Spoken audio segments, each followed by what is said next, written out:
নমস্কার। আমি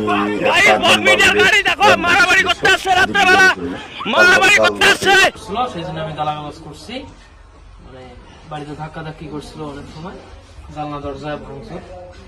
ঘটনা আসলে যেহেতু আমি ছিলাম না এই বিষয়ে বলতে পারছি না, কিন্তু ঘটনাটা হয়েছে কি, অ্যাঞ্জেল পিয়ে যে আছে তাকে গালিগালাজ করেছে অকথ্য ভাষায়। এই দাদা নট শিওর, আমি এটা জানি না, শোনা কথা আমার। তো সেই বিষয়ে ওর যে দাদা আছে, ওর দাদারা গেছে একটু কথা বলতে, তো রাগ হয়ে গেছে যেহেতু নিজের বোন বলে কথা। তো এই বিষয়ে এই ঝামেলাটা হয়েছে। এরকমও কথা উঠছিল যে ছিনতাই করা হয়েছে, মানে কোনো কিছু হারিয়েছে, সোনা দানা বা এনিথিং আদার্স কিছু? সোনাদানা হারায় নাই, কিন্তু আমার ঘরের ক্ষতি হয়েছে। আচ্ছা, কথা বাড়িয়ে লাভ নেই। প্রথমত কথার পৃষ্ঠে কথা আসবেই, বাড়াইলে পরে। অ্যাঞ্জেলের দাদা হয়, আমিও যেহেতু গার্জিয়ান হিসেবে আসছি, মীমাংসা করার জন্য আসলাম।